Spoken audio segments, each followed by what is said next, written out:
Welcome back to 118 Diecast Cars, and in today's video I'm going to be showing you how to lower 118 diecast models, and today we'll be using the 2013 SRT Viper GTS by Maisto.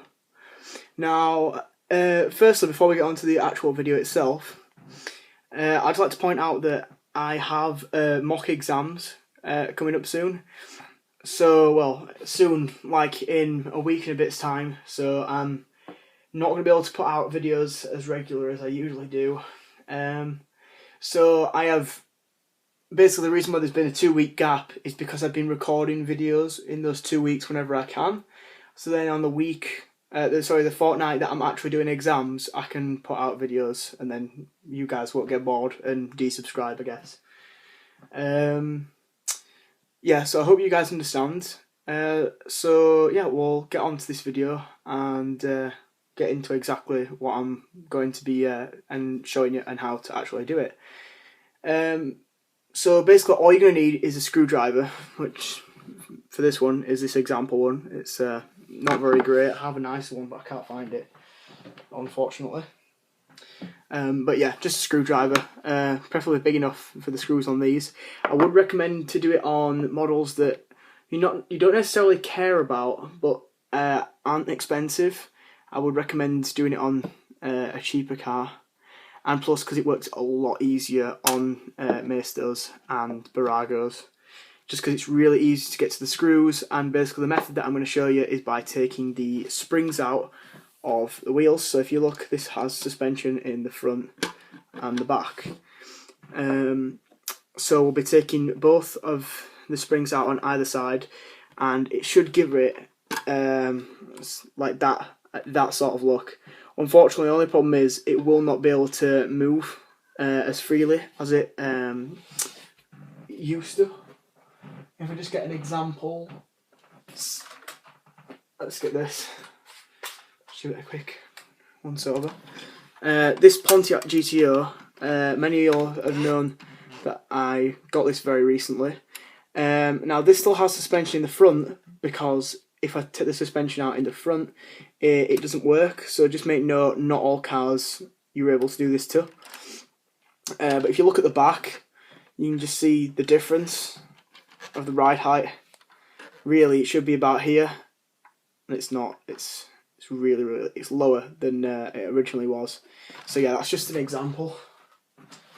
Right, okay, so let's actually get on to it. So basically, on the underside of all your cars, you're going to see 2 screws around here and 2 screws around here.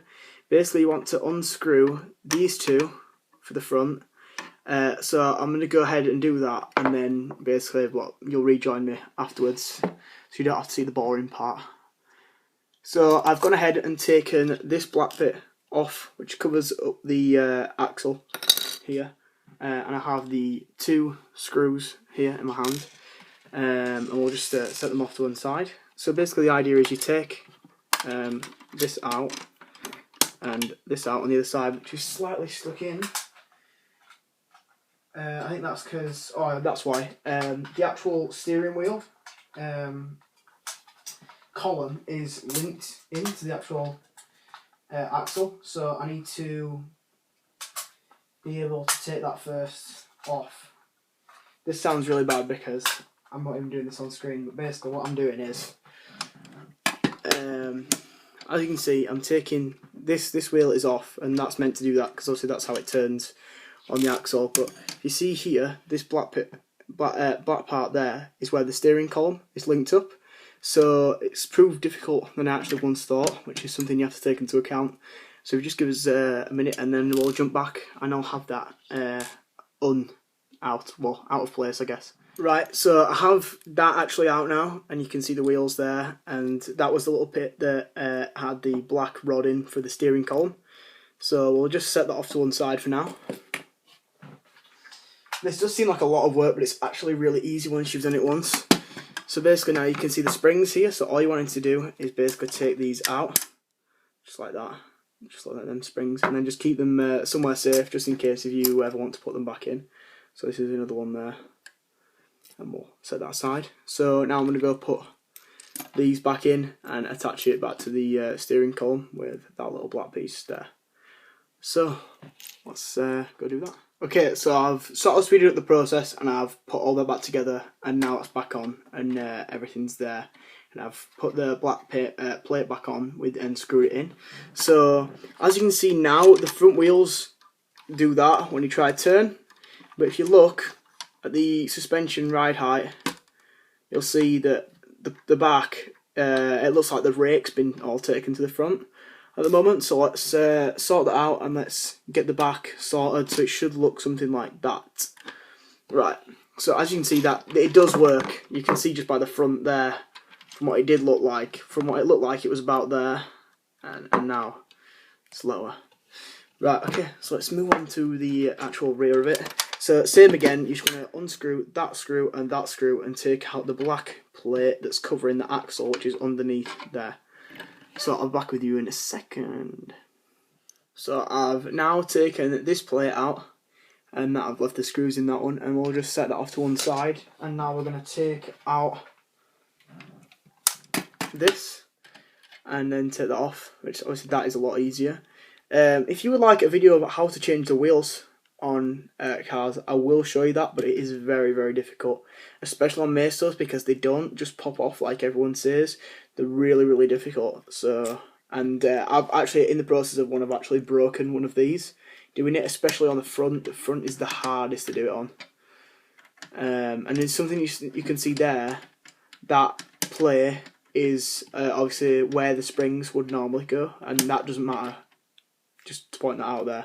I know it looks bad, but like obviously when you turn it upside down and it's back on the thing, all the weight's going to be on the front wheels anyway, so you won't notice that gap or unless you pick it up. So I've taken the screws off there, and then we'll put this back in. Make sure we've got it the right way. What are we doing? Right, so that's back in now. I know obviously need to make sure I put that in place beforehand. I actually think I put that upside down because it doesn't want. Yeah, there we are. So as you can see, it's already even lower there. So we'll just bob this back in, and then I'll go screw this back up. So there we are, guys. It is finally done, and we have it fully lowered. Now, if you want to like take, if you've got like an iPhone or an iPod or something like that, obviously you can take a screen capture of what it looked like before and after to see if you like the improvements, before you actually do it. So if I just turn it onto the side, then you can go look at what it was like beforehand, and you can see the gaps to what it is now. But yeah, it just gives it that like overall different look that I really like. It does look really nice, this Viper, actually, now that it's lowered. It does give it a really cool look, and I think I'm going to do the same to the Corvette Stingray as well, the black one, at some other point. So hopefully you found this video really helpful. If you did, leave it a thumbs up. If you just enjoyed the video in general, also give it a thumbs up. Some people might just like me for me, not what I actually bring out my content. Probably not, though. Yeah, so yeah, thank you for watching. Please rate and subscribe, and don't forget there will be 3 videos out when the 2-week span of me doing mocks, which will be the review of the Opel Ascona, which I said like ages ago that would come out, which I'm really sorry about. But yes, that will definitely be out because I've already recorded it, and that's everything. Everything's pre-recorded, so it will be out. And the review of the have I done a review of the Camaro Z28? No, I don't think I have. Yeah, I'll need to do that. And a review. I think that's it. I've got 2 other videos planned up. Which one is the brand face off, and the other one is how I clean my model cars. So yeah, they will be out. So make sure to stay tuned and look for those. So thank you for watching. Please rate and subscribe. Bye.